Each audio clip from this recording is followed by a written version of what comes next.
pemirsa, kami juga masih akan membahas terkait dengan aksi damai yang digelar di kawasan DPR RI pada hari ini, di mana pemirsa Kementerian Komunikasi dan Digital atau Komdigi ini memberikan imbauan kepada masyarakat untuk menjaga ruang digital agar tetap kondusif selama aksi demonstrasi 27 Agustus di Jakarta.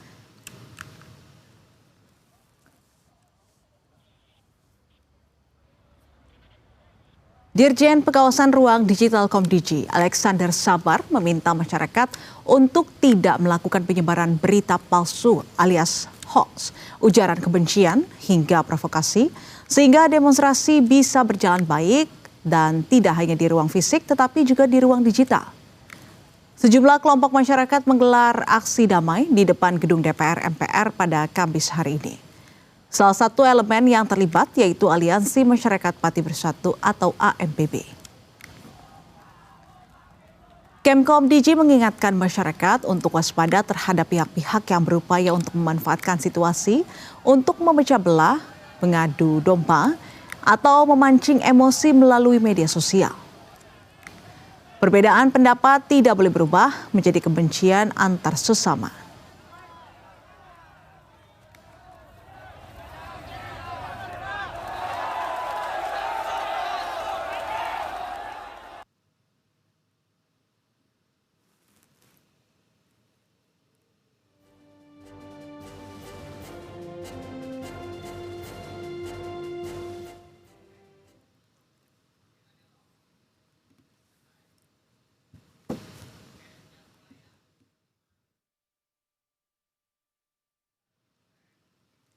Dan pemirsa, untuk membahas lebih lanjut mengenai aksi damai hari ini, terutama kaitannya dengan aktivitas di media sosial, sudah bergabung bersama kami melalui sambungan virtual. Ada Nova Mujahid, pengamat media sosial dari Drone Emprit. Selamat sore, Mas Nova. Selamat sore, maaf. Dan ini adalah... Baik, Mas Nova, jika kita menganalisa aksi damai hari ini dari sisi media sosial begitu ya, bagaimana trennya Mas Nova? Terutama 1 minggu sebelum hingga H-1 yang ini sempat panas karena kasus pemblokiran rekening. Lalu hari ini di mana masa aksi bubar di siang hari usai bertemu dengan pimpinan DPR. Ya, kalau kita lihat percakapannya tentang persiapan demo tanggal 27 Agustus ini, paling ramai justru percakapan itu terjadi sekitar tanggal 24 dan 25 Agustus kemarin. Hal itu karena ada banyak sekali isu yang diangkat ya, antaranya ketakutan adanya kerusuhan, lalu juga info-info tentang ada pembatalan-pembatalan, upaya untuk membatalkan, lalu tentu saja adanya pemblokiran rekening oleh, atau bahasanya bukan pemblokiran rekening, penundaan kayak gitu ya bahasanya, di Bank Mandiri, dan itu yang membuat percakapan menjadi semakin tinggi. Adapun pada hari ini kita lihat percakapannya itu tinggi hanya pada beberapa jam saja. Kita lihat tinggi pada pukul 9 pagi dan sekitar pukul 11 sampai pukul 12 tadi. Pukul 13 percakapannya relatif mulai menurun sampai kemudian pada pukul 16 ini percakapan sudah sangat di media sosial sudah sangat landai sekali ya tentang aktivitas demo 27 ini. Meskipun ada juga yang mengatakan bahwa baru saja nih ada beberapa kelompok mahasiswa atau kelompok masyarakat yang baru masuk ke ruang ke tempat demo kayak gitu. Tapi secara umum kita lihat trennya justru percakapannya sudah sangat menurun dibandingkan hari-hari sebelumnya. Baik, Mas Nova, tapi kalau kita melihat percakapan di media sosial, ini isunya lebih fokus kemana? Apakah yang paling dominan memang terkait dengan isu yang disuarakan, yaitu UU atau RUU perampasan aset yang dibawa oleh Aliansi Masyarakat Pati, atau justru ada tren pembicaraan lainnya? Serta juga percakapan mengenai demo hari ini, apakah kemudian ini banyak digerakkan oleh akun atau kelompok tertentu, atau ini justru terlihat sebagai percakapan organik dari banyak komunitas yang berbeda? Iya, kalau kita lihat percakapannya, isunya apa saja, kebanyakan memang fokus di RUU perampasan aset ya, itu fokusnya. Hmm. Meskipun demikian, kita melihat juga ada banyak sekali narasi-narasi yang berkembang. Misalkan ada yang meragukan apakah demo yang didorong oleh Aliansi Masyarakat Pati Bersatu ini adalah demo yang organik. Karena banyak sekali yang meragukan dari mana dananya lah, atau ini kok sangat politis dan sebagainya dan sebagainya. Banyak sekali yang begitu. Lalu juga ada yang melihat ini sebagai sebuah upaya untuk memuaskan lapangan, karena besok tanggal 28 juga kan dikabarkan akan ada demo juga yang dilakukan oleh mahasiswa dan ojol ya, dan ojol kayak gitu. Lalu sehingga demo hari ini adalah upaya untuk, satu, dinilai upaya untuk meredam Hmm. demo yang akan terjadi besok, yang dilakukan oleh rekan-rekan ojol dan mahasiswa atau juga lainnya, dan upaya untuk membuat terdistraksi kayak gitu. Jadi narasi-narasi itu juga terbangun di media sosial. Lalu selain itu juga ada yang meragukan bahwa demo hari ini efektivitasnya itu akan baik gitu.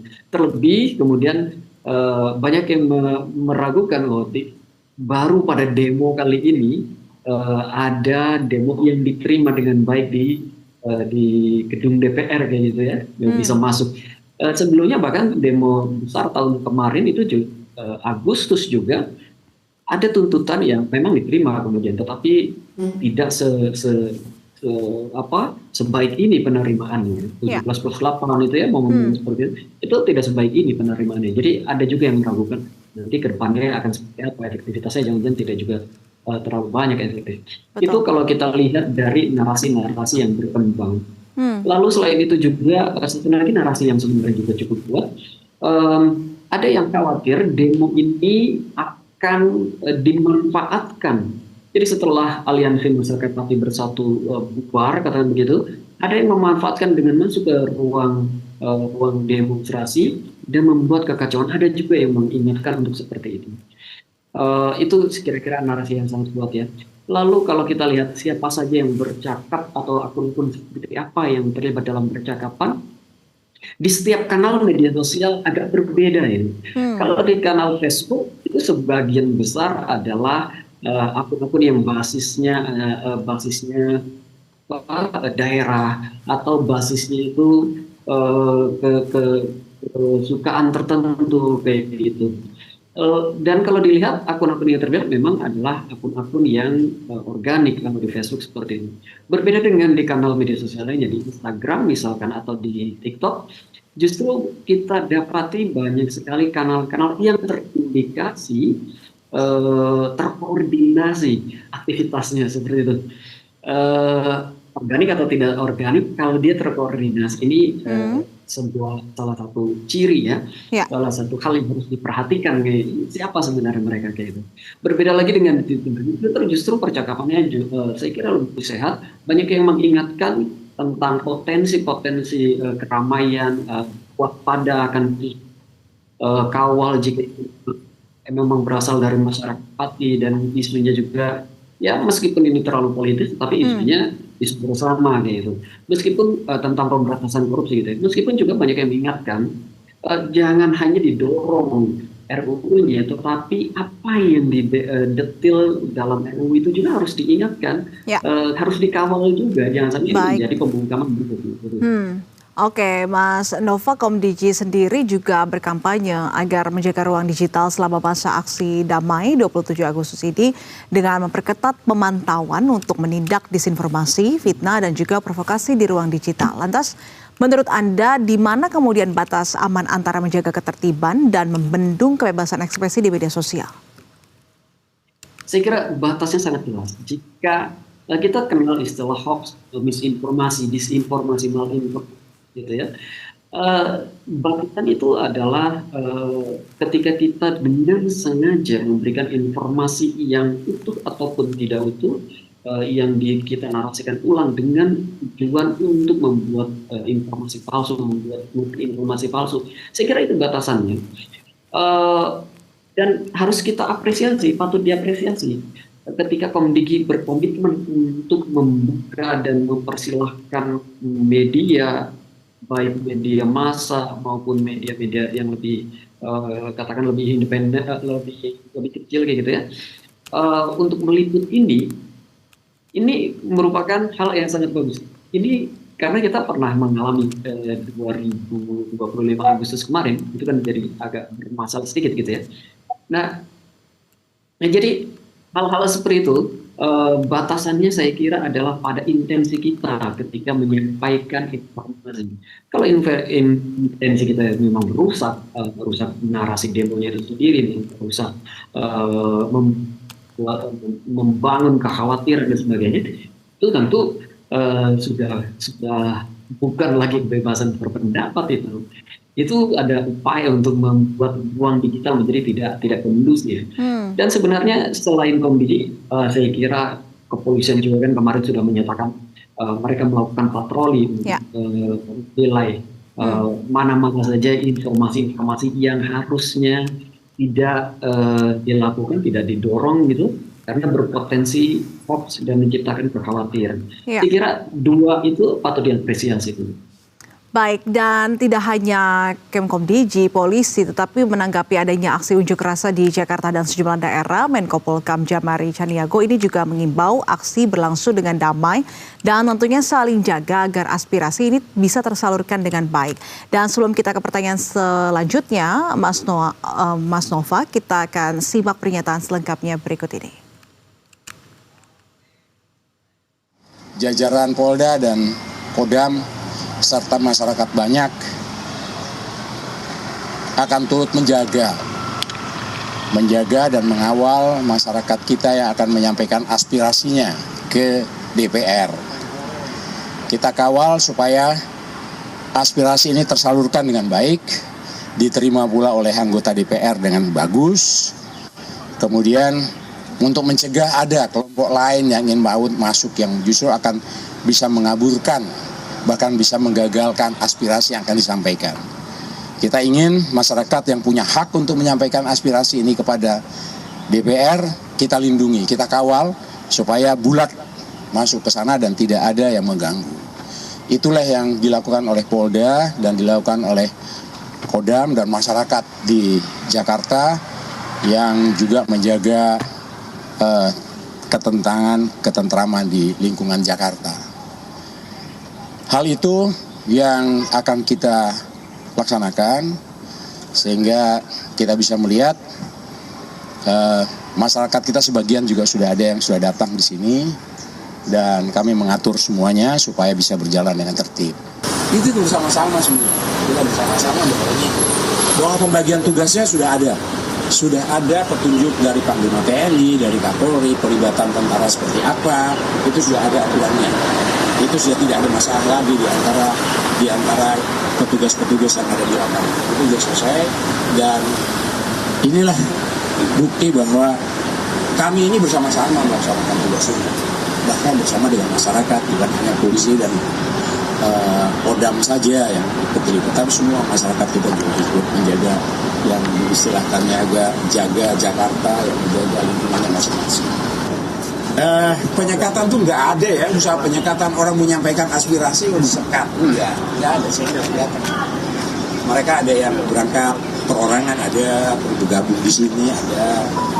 Kalau misalnya ada pengaturan lalu lintas itu memudahkan, jangan sampai ada masyarakat kita yang menyampaikan aspirasinya, tapi juga yang tidak menyampaikannya juga harus kita lindungi supaya tetap lancar kebutuhan mereka. Jadi tidak ada berupaya sedemikian rupa kehidupan berjalan seperti biasa, yang merasa terganggu karena itu juga kita salurkan. Penutupan jalan tadi saya kesini udah ditutup jalan, jadi saya masuk dulu. Dan pemirsa, kami lanjutkan kembali dialog bersama dengan Mas Nova. Mas Nova, Anda masih bersama kami? Baik, Mas Nova, lantas dalam menghalau konten hoax atau misinformasi, ini seringkali satu potongan video tanpa konteks, ini kemudian bisa menyebar ke jutaan orang dalam hitungan detik. Lantas bagaimana kemudian cara paling efektif bagi masyarakat awam untuk kemudian bisa menyaring mana informasi organik yang sah dan mana provokasi yang sengaja disebarkan? Ya, saya kira ini balik lagi ke literasi digital, cara bagaimana kita mengolah informasi ya. Tapi kalau kita lihat bagaimana cara kita mengecek, tentu saja ada banyak sekali tipsnya. Kita bisa cek informasi ini Google Search Image misalkan, kita bisa screenshot lalu kita taruh di Google lalu kita bisa tahu konteksnya apa. Atau teman-teman dari Cek Fakta atau Mavindo kalau tidak salah mereka punya chatbot untuk mencari tahu, untuk mengecek data tentang atau gambar tentang sesuatu itu sebenarnya hoax atau tidak. Jadi yang paling penting dari kita adalah ketika kita menerima informasi, kita menahan diri dulu. Apalagi terutama ketika informasi-informasi itu sangat mencurigakan, provokatif, menyebarkan kekhawatiran, ketakutan seperti itu.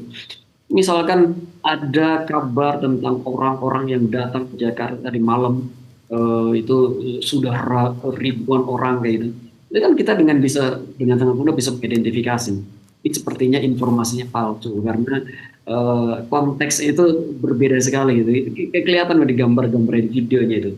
Hal-hal seperti itu. Jadi itu saja harus dicek. Pertama, kalau tentu saja kita ada aplikasi yang untuk melakukan itu, bisa Google Search Image, bisa lain-lainnya. Bisa juga kita menanyakan informasi ini kepada lingkungan terdekat kita, kirim kepada kelompok paling dekat ya, keluarga gitu, atau tempat teman-teman ngopi gitu.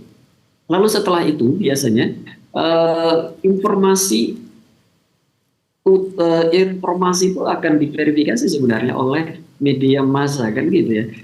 Kalau informasi itu ada di media massa, media cetak, media online, televisi, radio, niscaya informasi itu betul. Tapi kalau informasi itu tidak ada di media massa, maka kita harus bertanya-tanya apa maksud informasi ini.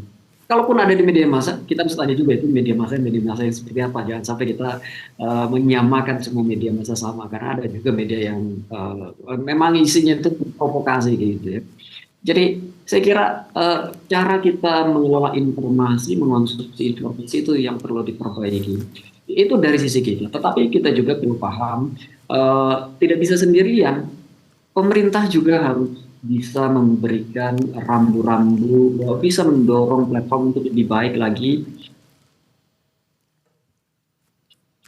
dalam mengizinkan informasi-informasi apa yang beredar di media sosial itu. Lalu setelah itu juga ya mungkin jika diperlukan ada juga penindakan hukum dari aparat itu untuk memberikan efek gentar agar tidak terjadi lagi ada yang menyebarkan hoax. Oke. Dan Mas Nova, yang menarik juga di tengah aksi seperti hari ini, kita seringkali melihat bahwasannya video bentrokan ataupun juga potongan pernyataan tertentu ini seringkali menjadi lebih viral dibandingkan dengan inti dari tuntutan aksi damai tersebut. Apa yang kemudian paling cepat memicu emosi dan polarisasi publik dari hasil riset dan juga pandangan Mas Nova? Kalau dalam pengalaman kami melihat data, niscaya informasi yang sifatnya negatif, yang mendorong emosi negatif seperti takut, marah, lalu jijik, itu biasanya memang lebih cepat diterima oleh publik dan lebih cepat beredar, kemudian diviralkan oleh publik, itu di-share kemana-mana kayak gitu. Saya kira, dan itu saya kira sangat wajar, sangat alamiah. Kita memang didesain untuk merespon dengan cepat hal-hal seperti itu ya, ketakutan dan sebagainya. Tetapi dalam dunia digital, ketakutan itu mudah sekali untuk dimanipulasi, kan kita jadinya mudah digerakkan ketika ketakutan menjadi dikedepankan kayak gitu.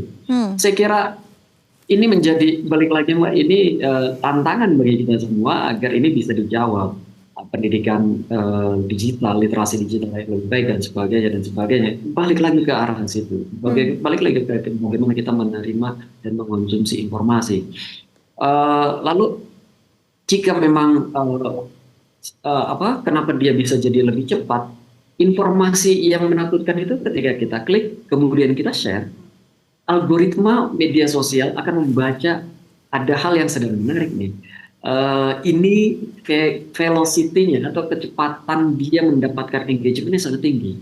karena dia mendapatkan engagement sangat tinggi dalam waktu yang sangat cepat gitu, dia kemudian akan didorong ke beranda kita, ke FYP kita, ke feed kita kayak gitu. Kemudian itu direspon lagi, jadinya berputar terus. Yang negatif-negatif itu jadi ini kemudian terus-terusan dikonsumsi dan ini menjadi semakin viral lah. Saya kira begitu dari sisi psikologis penerimaan dan juga dari algoritmanya. Baik, dan selain tentunya untuk menghindari diri untuk menerima informasi hoax, pesan atau panduan etika digital apa yang paling krusial yang perlu dipahami masyarakat agar terhindar dari penyebaran informasi hoax, Mas Nova? Paling penting saya kira tahan diri, jempolnya ditahan sebentar, jeda sebentar, katakanlah tidak usah terlalu lama, 3 detik, 5 detik, untuk memikirkan apakah informasi ini layak untuk diteruskan atau tidak. Ketika kita ragu untuk meneruskan, itu sudah merupakan langkah yang sangat bagus. Setelah kita verifikasi informasinya ini oke, baru bisa kita teruskan. Kalau informasinya justru kita meragukan sendiri informasinya, ya kita tahan informasi. Saya kira itu yang pertama. Lalu juga sebagai pemroduksi informasi, kita juga ya punya etika untuk membuat informasi berguna. Jangan kemudian diberikan narasi-narasi yang katakanlah tidak sepenuhnya benar, atau justru membuat situasi menjadi semakin tidak kondusif kayak gitu. Jika memang ada kerusuhan, jika memang ada ketidakpuasan, sampaikan, betul sampaikan. Tetapi harus jelas betul kapan, di mana dan sebagainya gitu. Itu harus jelas. Jika memang kemudian ada update tentang kondisi, ya tentu kemudian update itu juga disampaikan, diberikan kepada publik agar tidak berhenti pada informasi yang katakan tidak membuat publik khawatir kayak gitu ya. Karena concern saya adalah upaya untuk menciptakan ketakutan di ruang digital ini yang sangat berbahaya. Selain juga yang berbahaya adalah hal-hal seperti ini bisa membuat narasi, bisa membuat perjuangan teman-teman yang ada di lapangan menjadi tidak terlalu jelas, menjadi tertutup kayak gitu. Mereka memperjuangkan undang-undang perampasan aset, jadinya tertutup dengan hoax-hoax lainnya kayak gitu. Itu saya kira yang perlu diperhatikan ketika kita memproduksi suatu informasi. Oke, dan Mas Nova membicarakan terkait dengan ketakutan-ketakutan yang diciptakan di ruang digital begitu. Kalau kita membahas terkait dengan demo pada hari ini banyak yang menyampaikan bahwa jauh lebih menakutkan seperti yang disampaikan sebelumnya di media sosial dibandingkan dengan aksi damai yang berlangsung pada hari ini, di mana sudah mulai membuarkan diri pada siang hari ini, yaitu Aliansi Masyarakat Pati Bersatu, setelah ditemui oleh pihak pimpinan DPR RI begitu. Lantas dari hasil pengamatan Anda, Mas Nova, sebetulnya apa yang paling mendorong orang sebetulnya membicarakan aksi pada hari ini? Apakah ini tuntutan RUU perampasan aset, polemik rekening, atau ini memang justru ada isu yang lebih luas soal kepercayaan publik terhadap kinerja DPR dan juga pemerintah selama ini? Saya kira gabungan banyak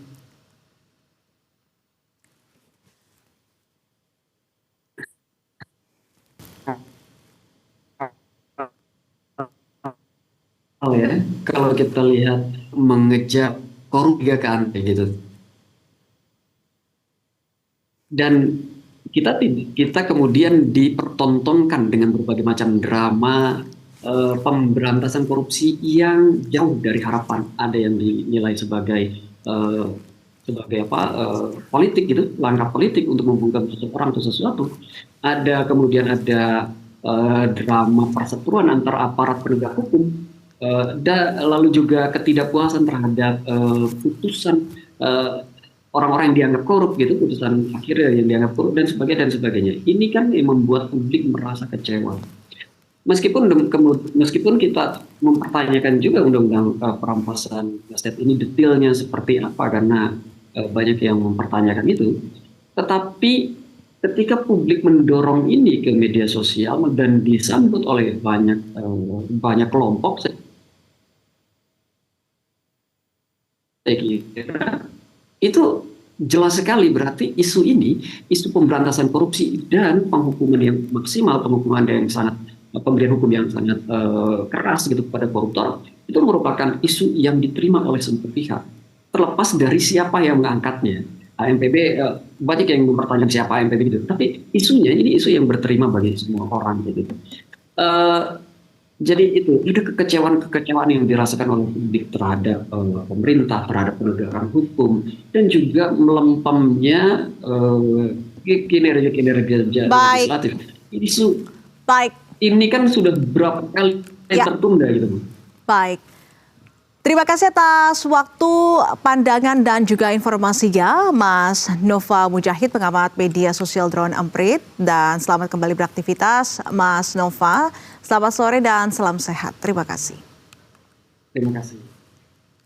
Dan pemirsa